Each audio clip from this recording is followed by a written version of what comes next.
ఈ రోజు మానవుడికి భయం లేదండి. చూడండి, దేవుడు ఉన్నాడనియు దేవుని పట్ల భయభక్తులు కలిగి ఉండాలన్న ఆలోచన ఈ రోజు మానవుడు కలిగి ఉండకపోవటం చూస్తున్నాం. ఇది ఎంత విచారకరం. మనము సృజించబడ్డామండి. మన సృష్టికర్త ఒకరున్నారు. ఆయనే మనల్ని చేసి ఉన్నాడు.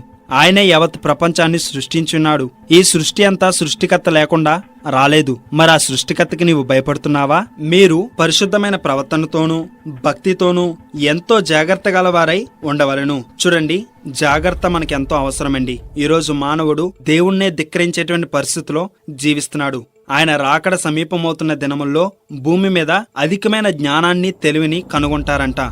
ఈ ఆధునికమైన పరికరాలతో, ఈ లేటెస్ట్ టెక్నాలజీతో మానవుడు ఎంతో ముందుకు పోతున్నాడు. మానవుడు ఎన్ని సాధించినప్పటికీ దేవుడికి లోబడకపోతే తను ఎంత సాధించినప్పటికీ తన జీవితంలో అంతా వ్యర్థమే సుమా. ఇక్కడ దేవుని వాక్యం సెలవిస్తుందండి. అయితే ప్రభు దినం కొరకు మనం కనిపెట్టాలి. ఇప్పటికే బాగా చదువుకున్నటువంటి గొప్ప గొప్ప విద్యావేత్తలు, శాస్త్రవేత్తలు ఎన్నో పరిశోధనలు చేసిన తర్వాత వారు చెప్తున్నటువంటి సత్యం ఏంటో తెలుసా? భూమి యొక్క ఉపరితలం తరిగిపోతూ ఉంది. సముద్రంలో నీరు ఇంకిపోతూ ఉంది. సముద్రంలో యొక్క నీటి యొక్క ఉష్ణోగ్రత రోజు రోజుకి పెరిగిపోతూ ఉంది. ఆకాశము పాడైపోతుంది. ఆకాశంలో ఉన్నటువంటి ఓజోన్ లేయర్ డిప్రెషన్ అవుతుంది.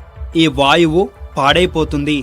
ఈ నీరు కలుషితమైపోతుంది అని ఈ లోక పరిణామాలు మనం చూస్తూనే ఉన్నాం. వీటిని చూసైనా సరే మనము దేవుని యొక్క రాకడ సూచనలు గుర్తించాలండి. ప్రభు రాకడ అతి సమీపంగా ఉంది. దేవుణ్ణి సొంత రక్షంగా అంగీకరించినటువంటి మనము ఆయన రాకడ దినపు గూర్చి కనిపెడుతూ పరిశుద్ధమైన ప్రవర్తన కలిగి ఎంతో భక్తితోనూ ఎంతో జాగ్రత్త గలవారై ఉండవాలని ఆయన వాక్యము హెచ్చరిస్తుంది. కాబట్టి మనము భక్తి కలిగి ఉందాం, జాగ్రత్త కలిగి ఉందాం. ఆయన అనుగ్రహించినటువంటి రక్షణను కాపాడుకుంటూ ముందుకు సాగుదాం. అలాగే ఆయన రాకడ దినము కొరకు కనిపెడుతూ ఎదురు చూద్దాం. దేవుడు వచ్చినప్పుడు ఆయన మనల్ని తన రాజ్యంలో చేర్చుకొనుగాక.